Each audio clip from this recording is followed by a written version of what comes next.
are you? Not a thief. Okay, we're done.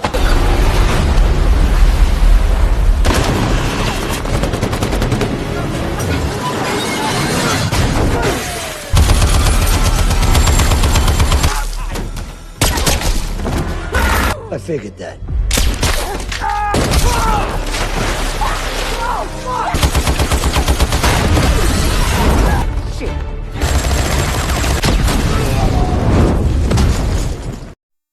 At the start of the story, we meet Levon, a construction foreman who looks world-weary as he preps for another tough day in his truck before heading onto a foggy, imposing construction site.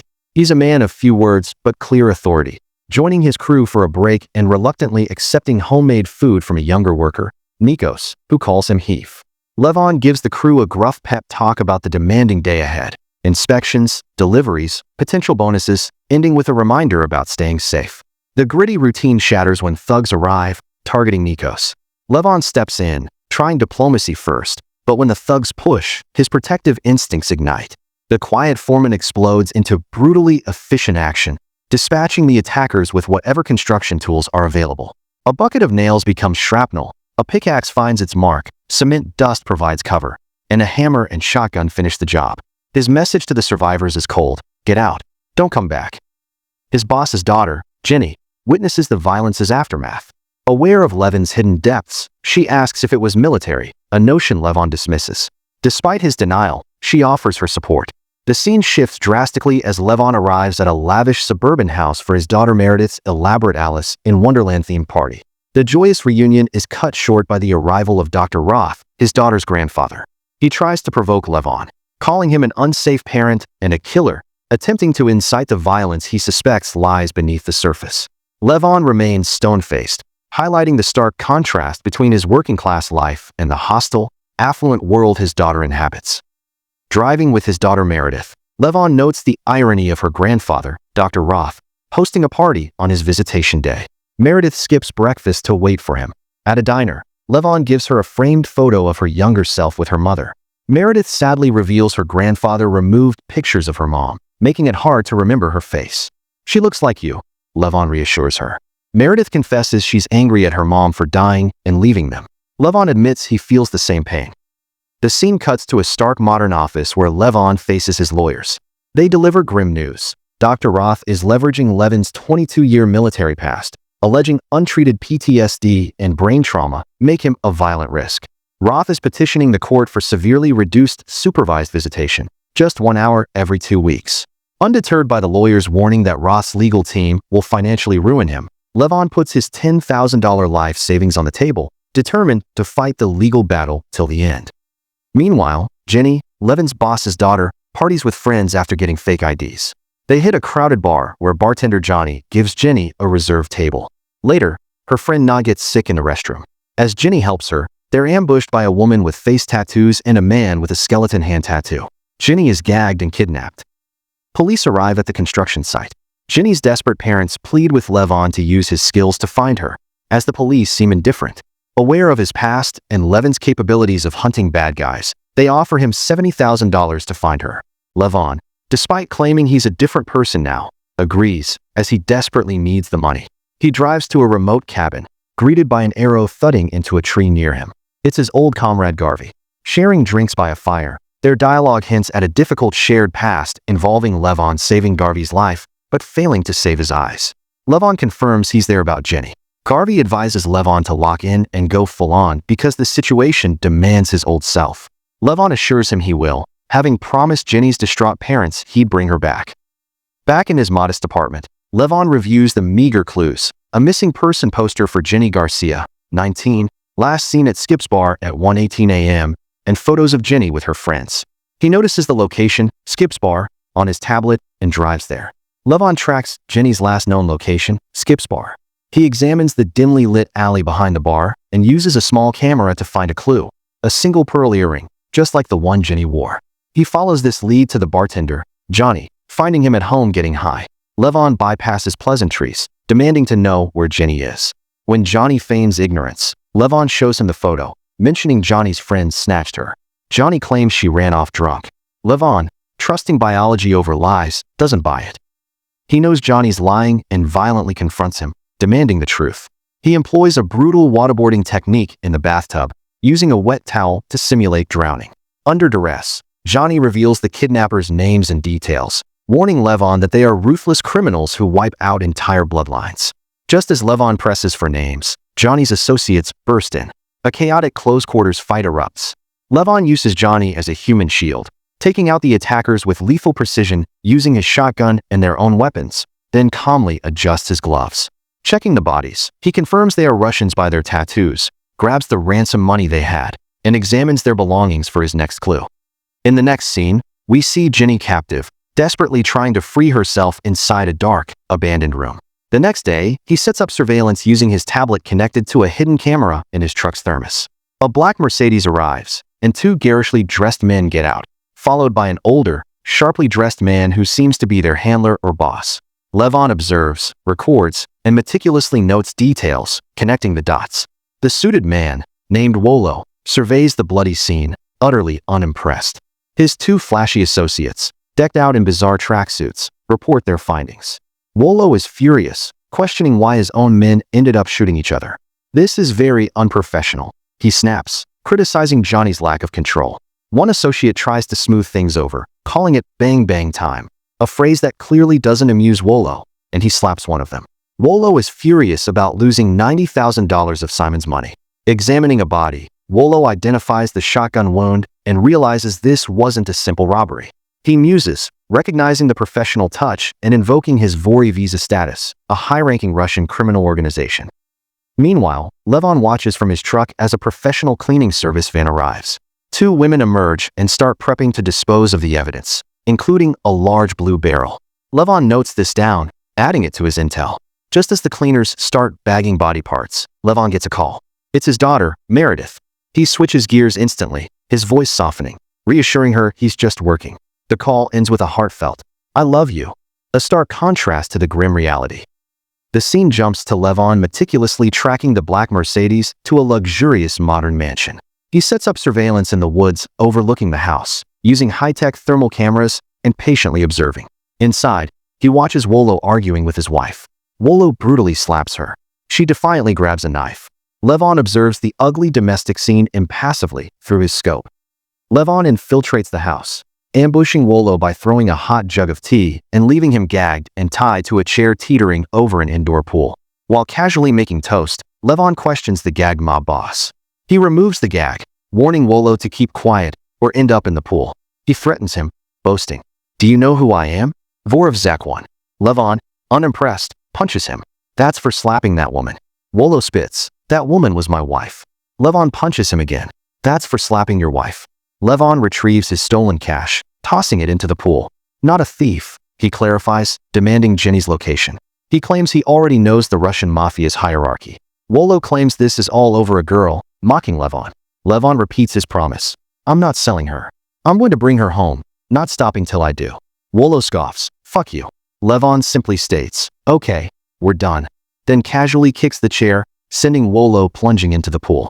As the boss struggles and sinks, Levon watches impassively before turning and walking away, leaving the Russian mobster to drown among floating cash.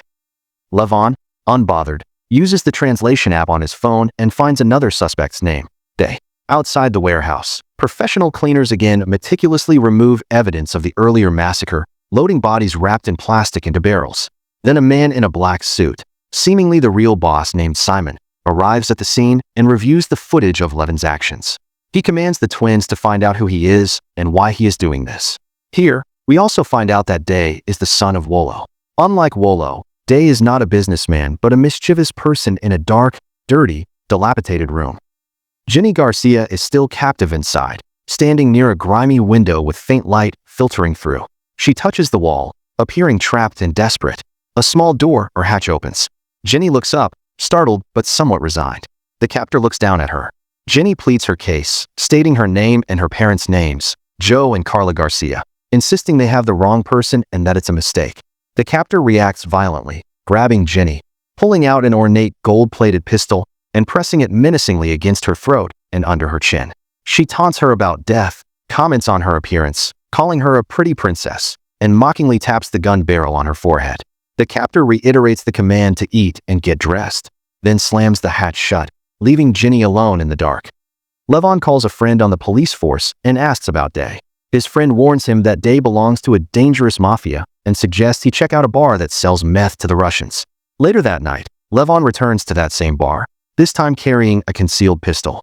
The security guards spot the bulge in his pocket, which looks like a gun might be hidden, and one of them is dispatched to investigate. Levon calmly orders a beer and settles onto a stool. When the guard approaches and takes a seat beside him, Levon casually flashes some cash, signaling he's ready to do business. The guard leads him to the back room, where their boss, Dutch, sits surrounded by burly henchmen. Dutch asks Levon what he wants. Levon states he's interested in pharmaceuticals, drugs. Dutch is informed by a woman whispering to him that Levon is armed. He asks Levon if he's a cop. Levon denies it and orders his henchmen to search him for a badge. Levon refuses to be searched or disrespected. Dutch signals his men, and a brutal bar fight ensues. Levon efficiently fights off multiple attackers using hand-to-hand combat and improvised weapons. Dutch calmly watches until Levon has dispatched most of them, then yells, "Enough!" Dutch approaches Levon. Impressed by his fighting, he examines Levon's hands and determines he's not a cop, but a working man, possibly former military. Levon confirms he did his part. They get down to business. Levon asks to buy blue glass, a high-quality meth, requesting a regular supply for $4,000 a month.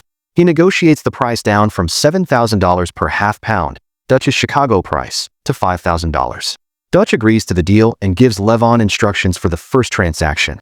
Meet at a specific pancake house north of Hutties at 7 a.m. bring $5,000, and then orders him to leave. Levon walks out. The scene changes to daylight on a city street.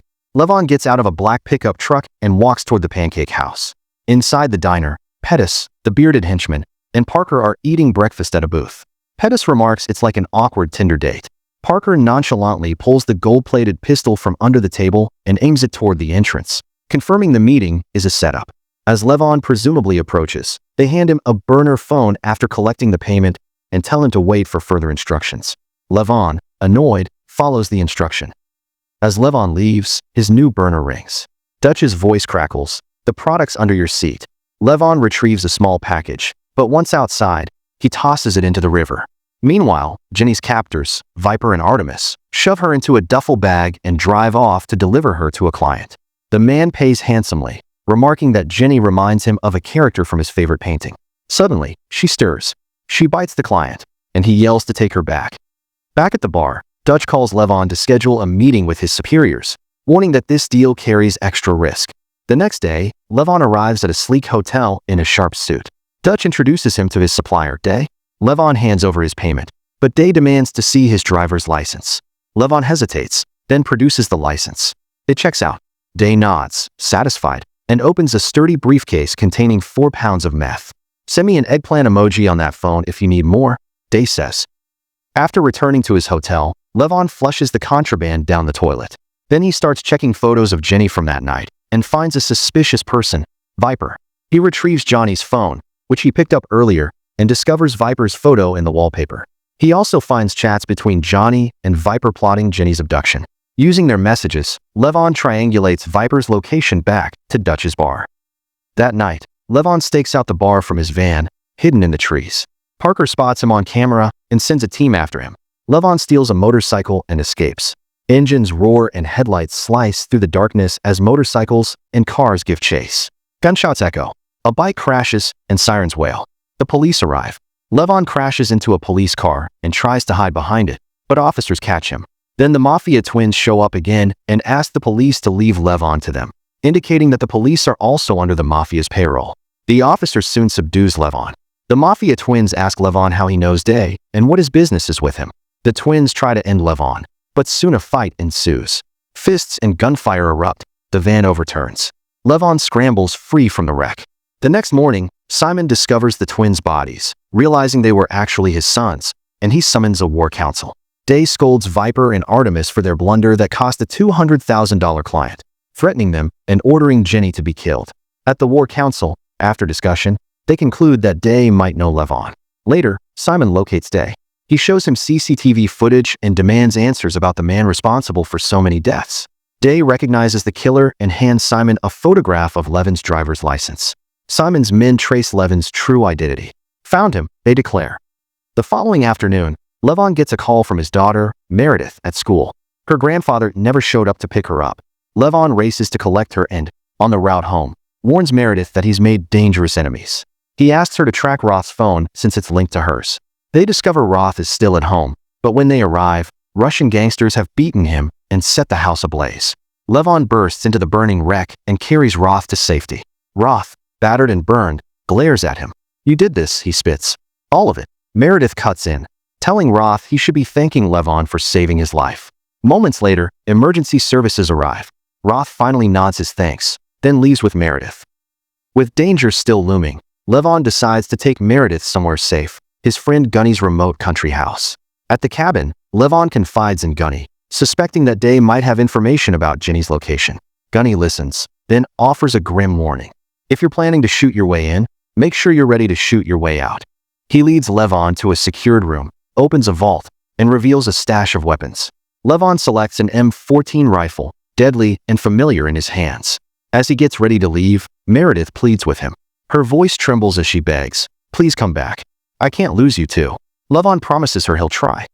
Meanwhile, Viper and Artemis are driving Ginny to a remote location to kill her and dispose of the body. But during the drive, Ginny suddenly lashes out, kicking wildly. The scuffle throws Viper off, and he loses control of the vehicle. The car crashes. Ginny wastes no time. She kicks the door open and sprints into the woods, hands still bound, bullets whizzing past her. Artemis and Viper give chase, panicked. Artemis snarls, "If she gets away, we're going back to prison."